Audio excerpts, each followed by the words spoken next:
Welcome back, friends, to Interior Life, where we focus on growing in the spiritual life through the various forms of spirituality found in the Catholic Church. I'm your host, Kim Brown, and today we're going to be talking about Opus Dei Spirituality. My guest is Chris Carroll. Chris currently serves Western Academy as the head of the lower school, and he's a member of the school's administrative council. He has served with Western Academy since the school was founded in 2010. Before beginning his work with Western Academy in 2008, Chris worked in the business sector as a technical sales manager, as well as spent 2 years as a youth minister on the Iron Range in northern Minnesota. He's received his bachelor's in theology and biology from St. Mary's College in Minnesota, as well as a master's in theology from the University of Dallas, right here in Texas. Chris is married to Sarah since 1997, and together they have 5 children. Chris has been receiving his formation as a lay member through Opus Dei since fall of 1996. He has given talks and provided mentoring on virtue and living the Christian life and the Christian vocation for over 20 years. So today we're going to be talking about Opus Dei spirituality. All right, well, welcome, Chris. How are you today? I'm doing very well, thank you. All right, fantastic. Well, can you tell us a little bit about yourself? We've already done kind of the bio, but just share a little bit about yourself so those listening could get to know you a little bit. So I would say, especially if my wife ever hears this, I want to say first and foremost, I am the happy husband of Sarah. We have 5 wonderful kids with ranging in age from 22 down to 15. And I have the real fortune, the blessing of being head of the lower school at Western Academy here in Houston, which is all things considered a new school. We're in our 11th year. And so a place where joy and learning abounds and is often muddy and occasionally bloody, but it's a lot of fun here. And so it's a great opportunity. So Well, yeah, so that fantastic. keeps me Well, busy. well, and today we're focusing in on Opus Dei spirituality. So how did you come to be associated with Opus Dei? Well, I really my association at the beginning is still largely what it is today, which is um, receiving formation. Opus Dei provides spiritual formation for mainly lay people around the world. I first encountered Opus Dei when I was in graduate school for theology at University of Dallas in the late 90s. And I met people who were great friends, and they'd asked me, well, where do you go to confession? I said, well, I'm looking for a good confessor. And so I started going to one of the priests of the work for confession, and it kind of built from there with different talks and means of formation that they would provide. So it grew from there. I moved to Houston in 97, and then began receiving formation here in Houston, and it continued, and it's been a tremendous part of my growth and my life since then. Very good. Now, about the time that you would have been introduced to Opus Dei, that's right around the same time about that you got married. Right. So how has that played into your marriage and your family life? Well, I think that the way it plays into marriage and family life is that what Opus Dei does, and what Saint Josemaria, the founder of Opus Dei, sought to do, what he saw as his mission, is to help spread the basic Christian principle that all people, all human beings, are called to holiness, and not just being kind of a good guy, but that God wants a deep, close, intimate friendship with every single one of us, which translates to he would like all of us to be canonizable saints. But there's a particular way in which lay people seek that friendship with God, and it's in and through their ordinary life. So the impact that has on family life is that's a very big part of my ordinary life. Going home, to the family. But the beautiful thing about the Christian message, and there's nothing really ultimately unique about the message of Opus Dei. It's the gospel. It's the message of the gospel, and that, you know, the kingdom of heaven is among you. It's right here. And so what Opus Dei helps me to do is to be a good son of God, which means that I need to strive to be a better father, a better husband, to really see. One of the beautiful things that St. Jose Maria talks about is that as a married man, my path to heaven has a name, and that name is Sarah. And so, and to have this realization that I'm her path to heaven, and she deserves to have a better path. I'm a pretty rocky path. And so what Opus Dei does is provides in a very beautiful, ordinary, I guess, earthy way, how am I, that every single moment of my day is an opportunity for me to encounter Christ. And not in like a hokey kind of, I'm walking around, you know, kind of in this, you know, permanent rapture.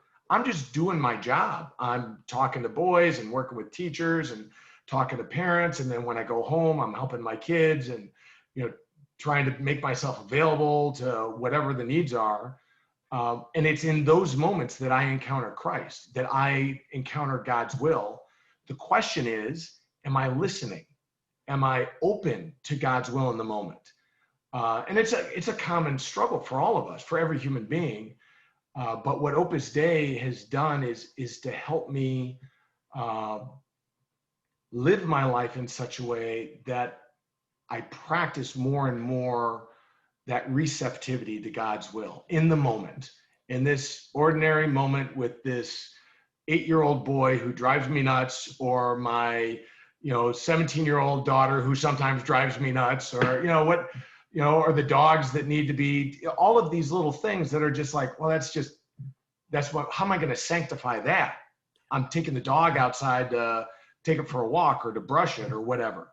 But in those moments, Christ is waiting for me in all of those moments.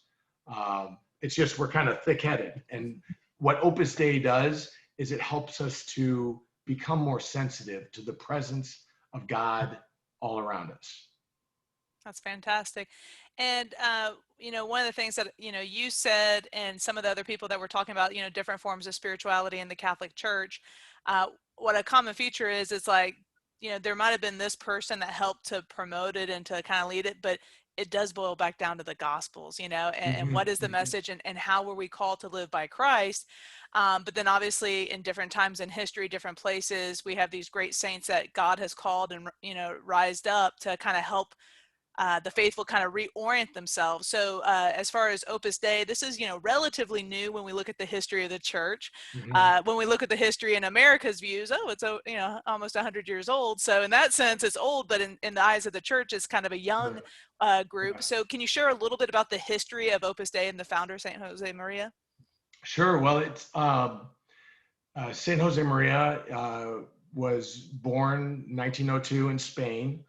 And on October 2nd, 1928 is when I believe he was saying Mass, when he had this kind of vision of the church, of people in every walk of life, you know, uh, doctors and housewives and teachers and manual workers and all these different types of people who are all growing closer to Christ. And that was especially at a time in the church where there was this kind of general assumption, and still that's something that the church struggles with in some ways today, this general assumption that if I feel in my heart, especially as a young person, a call to holiness, well, you probably have a vocation to the priesthood or the religious life. And it's not that that's not true, but that call to holiness is in every single one of us.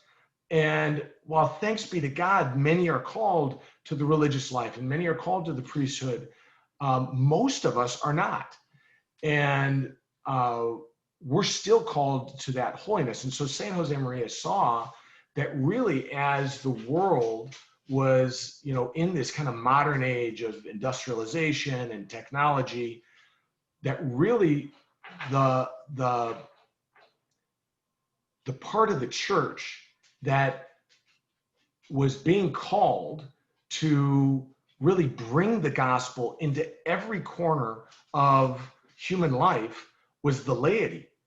And that the spirituality of the laity is distinct from that of the religious, particularly because you don't have the contemptus mundi. Not that the world is bad, but there's kind of this retreating from the world that you see in religious life that is for the sake of union with God, for the sake of living these beautiful examples for all of the church, for all of the world, that the way we live out our vocation, our lay vocation, is in and through the world. So it's a secular vocation, which is kind of like, well, secular. Isn't secular bad? No, secular, properly understood, is that I live out my baptismal calling in the world. And it's really one of the beautiful things that I've found very liberating about the message of Opus Dei and the spirit of Opus Dei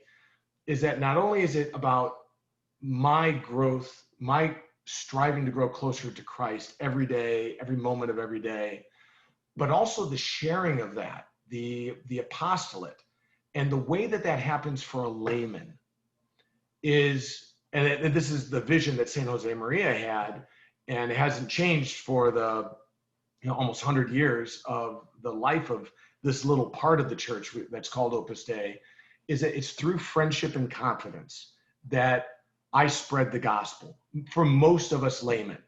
And for many of us, and I know myself in particular, when I think of those in my life who have most helped me out in my journey closer to God, have been friends, have been people I've confided in. Some of whom are priests and religious, but most of them, my mom and dad, my best friends in high school, best friends in college, teachers that I respected. That's how laymen spread the gospel. And so it's a very powerful message for the church today. And it's very exciting because we live in a time in the world right now where there is a tremendous amount of confusion. Yeah. And confusion does not bear fruit in joy. It bears fruit in more confusion and suffering. And we have been gifted as Catholic Christians, we've been given this tremendous gift of the faith, this tremendous gift that through the faith, this understanding of the human person, that can bring about so much illumination to the painful stumbling of so many around us. Not because we're better, but because we've been chosen and now we have a responsibility. And it's not that I go out and get a soapbox and I start, for most of us, the way in which I'm spreading the gospel is by being a good friend, by being a good worker, by being honest, by when I tell my wife I'll be home by 6:30, I tell the guy who just stopped at my office, sorry, I got to go. I promised my wife I'd be home. Oh, and it's through that, just that natural, friendly example that people are attracted to that. And they, what makes you tick, and then we go out to lunch and we instead of just talking about the Astros all the time, which is fine, but we ask about what's your, so tell me about your wife. Well, how'd you meet your wife? We're able to help other people with their walk. Yeah. So definitely there's a lot there that you start kind of unpacking as you're kind of sharing that. One of the things that I think is, we see ever since creation God created us for communion with him. When we think about what is holiness, I like to break it down to say, it's union with God. Hmm. So the more that I grow in holiness, the closer I'm drawing to God, right? And so we see that we were made for this union. We were made for communion. We were made to live a holy life. All of salvation history, the Old Testament, the New Testament, we see that. And somehow, somewhere, in the translation and people's understanding, at some point it was kind of that concept that you said at the very beginning. If I want to be holy, if we see this young holy man or woman, well, they must be going to discern to be a priest or a sister, right? And so often we can make that mistake, which, at the church, we should encourage all vocations, maybe sometimes it is planting that seed to a young man or a young woman, but at the same time, we need holy husbands and wives. We need holy marriages. We need holy families. And so one of the great things, from Vatican II was not necessarily anything new, but I think it was something that had been lost, the call that we were all called to holiness. But here, St. Jose Maria, way before Vatican II, recognized there was this need in ordinary, everyday life, and to really focus on a spirituality that the plumber, the doctor, the religious worker, everybody could benefit from this way of life. So how would you kind of say that a member of the laity could grow in this form of spirituality, allowing Opus Dei to kind of help them to grow in their spiritual life? Are there some guiding principles or things that you would recommend? Well, I would say, yeah, there's some key aspects to uh, the at least the spirit of Opus Dei and the way that the approach to that growth and holiness. And one of them is that Saint Jose Maria talks about how we're a poor captain on the ship that is taking us closer to God. On our personal, for myself, we all need we need guidance, we need direction. So receiving spiritual direction it's an essential part of anyone's walk, and we see that, and that's not special to Opus Dei. That's throughout the history of the church. There's that idea. What is somewhat unique in Opus Dei, at least in my experience, is that while there's the important aspect of the priests providing spiritual direction, the most profound way in which they provide that is by providing the sacraments, especially confession. And so you often hear, and even popes have said, that the charism of Opus Dei is one of the charisms is the apostolate of confession, of bringing people to that sacrament. And the priests of the work are really wonderful. So I would say that that's a key part of it is frequent confession, whether it's to a priest of the work or even to a priest who hears confession a lot, because it is a sacrament, but it's also a human art form. I mean, there's a lot of humanity that the priests, by God's design, bring to that sacrament. So the spiritual direction, but also that, spiritual direction, we all provide spiritual direction to our friends. When we see our friend is down and we ask them, hey, what's going on? I mean, that's coming to, grace builds on nature. So working on those aspects of our friendships, but then also just regular sorts of things, going on retreat annually. Opus Dei provides silent retreats for men, silent retreats for women that are fantastic. So there's recollections that they offer once a month in the Houston area. Those are like it's like a mini 2-hour silent retreat. So it's a lot the same sort of thing, that kind of taking a pause, stepping back from my life and saying, okay, God, I've been a little bit distracted. I'm listening now, that kind of just really kind of get ourselves back in his presence. But then even on a daily basis, what am I doing on a daily basis? Reading the gospel, building my devotion to Our Lady, going to Mass as frequently as I can, not as here are all these Catholic boxes that I want to, the more boxes I check off, the holier I am, right? No, the more you love Christ, the holier you are. And it's more it's more of an issue of the heart. And these are ways that the church has given us that we can grow in that friendship with Christ. Very good. What would you say would be some useful teachings or practices, steps, or prayers that are associated with Opus Dei that you would recommend or share with others? Um,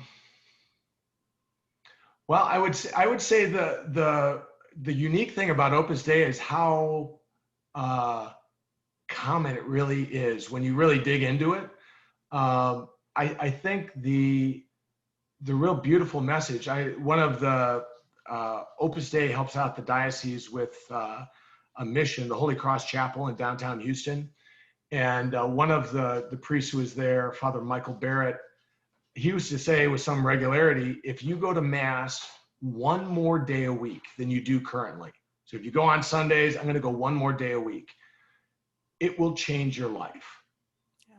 So what I'm doing is not as important as the direction I'm going in. And so am I trying to do one more thing? Trying to do one more thing. Am I trying to grow in my love for God by like praying the rosary every day? Devotion to Our Lady, you're never going to go wrong with that. So making that a priority, really loving Our Lady, seeking, and maybe I pray the rosary every day, but I can pray it with more love.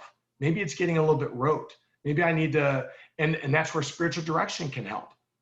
Father, or I say to my friend, I start the rosary and all of a sudden the rosary's done. And I knew I said it, but it's like I checked out. I was just, going through it. Yeah, I could live more love in that by doing a scriptural rosary and that's another aspect of Opus Dei that's really beautiful is the freedom that all of us, all Christians have, that my path to Christ is absolutely unique. No one has lived this drama that I'm living, growing closer to Christ in the history of mankind. And that's a little bit scary, and that's a little bit liberating too. That my love for Christ does not and ought not look just like yours. It should be unique because it's a unique friendship. And so it's really, all the things that I'm encouraged to do are very common Christian, praying every day. Do I take time, quiet time, silence with God every day? Do I treat that as importantly as I would treat a business meeting where I'm not gonna blow off this meeting with my boss? Well, a lot of times when we get busy, the first thing to go is my rosary, my quiet prayer time. Sorry, God, you gave, so what kind of priority am I giving my faith? Maybe it means I don't watch as much Netflix at night, because I got to get to bed earlier so that I can get up on time so that I can have some quiet time to pray before the kids start waking up. Things like that, and again, that's where spiritual direction makes a huge difference because I'm meeting every 2 to 4 weeks with someone who's helping me set concrete goals and how I'm growing closer to Christ. So I hope that helps. That does. That's really great. And when you think about Opus Dei, definitely I think some of the practical, things that you hear, and it's not like you're like, whoa, that was so profound, but you're like, oh, I should do that. Like, I Yeah, mean, because yeah, it's not anything that you gotta sell all your house and move to this foreign country. right. It's turn off the TV and go to bed so you can wake up at the time that you said you were going Yeah, to wake up.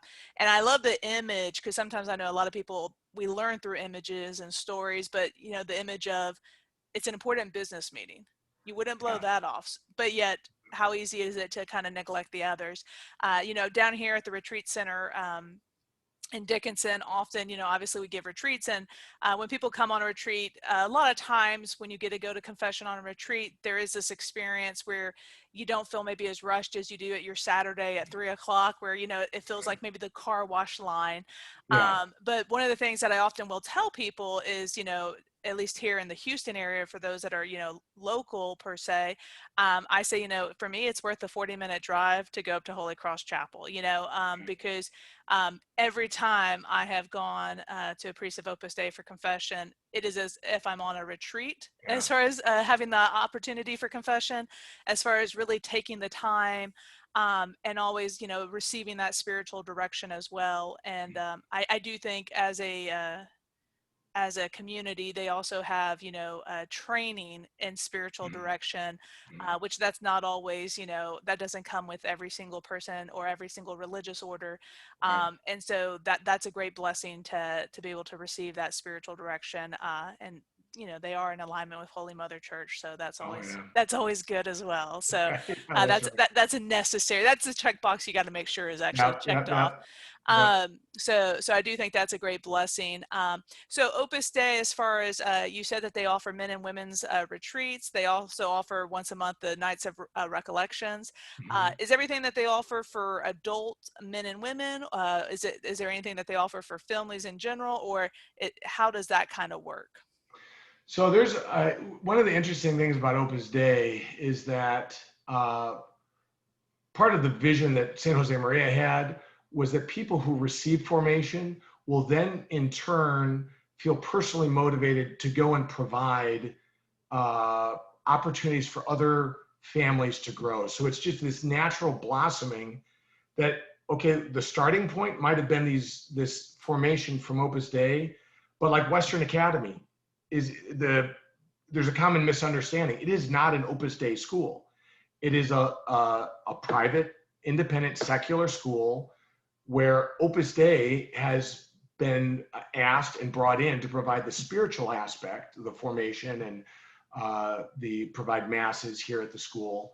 But it's a lay initiative, and so you see like the offerings for families here at Western, which are open to the community, are inspired by the spirit of Opus Dei, but and you hear like common things, but it's not an Opus Dei event. So, but Opus Dei does provide they for men and women they often will have through their centers or through the Holy Cross Chapel, they will have like there's a Lenten series that they offer for men and for women, but they also will provide events. They have the study centers, both the women's study center and the men's study center, that provide a lot of opportunities for high school, middle school, college age, young professionals. So a lot of opportunities. They do service trips during Easter break. There's a boys camp and a girls camp that is provided during the summer, Leadership Camp Texas and Camp Bluebonnet for the girls. All of these, and then once you start getting involved or start receiving the formation, start participating, then you start, though I went not too long ago, they had at the Center for Parents a night to talk about technology. How do you handle technology in the home? So a lot of these very practical, Christians living in the modern world, not shutting ourselves off, but learning how do we live the gospel in today's circumstances without being afraid, but being prudent. So there's tons of opportunities. One of the best things to do is to make a friend who's associated with Opus Dei, and then you'll find out about all sorts of stuff. So Well, very good. As you're saying, like, when you think about their model, I often, when I talk about, kind of discipleship, I mean, that's what you're laying out here, it's discipleship, right? So I have become a disciple. So now part of being a disciple is helping others to become disciples. And I right. always, when I look at Jesus, his ministry, there were the 12 apostles, but you really can look at the inner circle of the three. Mm. And then from those inner three, they fed the 12, those 12 fed the 72. And then you just see this outward effect. And, that's what, for each of us, we're kind of called to do. When I worked in higher ed, often I read a lot of leadership books, and they would say, well, a really great manager can manage 5 to 7 people, and that's a great manager. Yeah. And so you would sit there and kind of think to yourself, how can I really invest in certain relationships? And so definitely that model of discipleship, I call it the good pyramid scheme, where we Mm-hmm, mm-hmm. we go out and we make those disciples. So is there anything else you would like to share, Chris, before our time's kind of over? Well, I like a lot of what you're saying. I think when you talk about images, one of my favorite images is something in one of San Jose Maria's book that's great for prayer called The Furrow. I wrote down, anyway, I'll just paraphrase it. But it really kind of captures, I think, the beauty of the lay vocation and particularly the spirit of the work. He talks about how before I was in the kitchen just peeling potatoes. Now I'm in the kitchen peeling potatoes, but it's different because I'm doing it for the glory of God. So I think the path to holiness, it's the magnificence is for us laymen. It doesn't. We don't change what we look like. We don't change where we work. We don't change where we play. Assuming those are all noble places where we're doing those things. But there's this interior redirection of all of creation was made for the glory of God. And so I participate in that. It's very exciting. It's very challenging. And it keeps us busy. So I've really enjoyed having this opportunity. Thank you very much. Without a doubt. Definitely, I think when you take any task and you say, well, I'm doing this for Jesus, I'm doing this for the glory of God, it rises that task up to Mhm. an offering, a prayer, but it also changes our mental state, Sure. Yeah. how we're viewing it, it changes that mental state. Chris, would you close us in prayer today? Certainly. Well, I tell you what, I'll use my favorite prayer. Hail Mary, full of grace, the The Lord Lord is is with with thee. thee. Blessed art thou among women. Blessed is Blessed the is the fruit fruit of of thy thy womb, womb, Jesus. Jesus. Holy Holy Mary, Mary, Mother of Mother of God, God, pray pray for us for us sinners, sinners, now and now at and the at the hour of hour our of our death. death. Amen. Amen. Thank you so much, Chris. You have a wonderful day and God bless. Thank you. You too, Kim. Bye Bye-bye. bye. It's always wonderful learning about different forms of spirituality that we have in the Catholic Church. The Opus Dei Spirituality, as founded by St. Jose Maria Escriva, as you heard, it's really based on the Gospels, and it's based on how can I achieve sanctity, holiness in my ordinary life. The word Opus Dei literally means the work of God. So you sometimes heard Chris refer to it as the work of God as opposed to Opus Dei or vice versa. It's because it is interchangeable, right? So Opus Dei is the work of God. And so when we think about the work of God and the message of Opus Dei, we think about work, family life, and the ordinary events of each day. They're opportunities of drawing closer to Christ and making Him known to others. It's a gospel message. But what St. Jose Maria did was he took that gospel message and he made it where it could be accessible for people these days. There's lots of spiritual writings by St. Jose Maria. One of them that I enjoy is this book called The Way. And a lot of his books are very short and brief. So this is actually one of the I would say much longer books per se, but there are much shorter books as well. And this one specifically takes 3 books in one. So when you look at it, you're like, wait a second, you said it was little. It's because it's literally the Way, Furrow, and the Forge all in one. And Chris referenced the furrow in his video. So when we think about some of the core main features of the spirit of Opus Dei, we can think about divine sonship, ordinary life, sanctifying work, prayer and sacrifice, unity of life, freedom, and charity. Opus Dei spirituality is something that we can all grow in. So if you're interested in learning more, I would encourage you maybe to pick up the writings of St. Jose Maria to learn a little bit more, to take some time in prayer with it.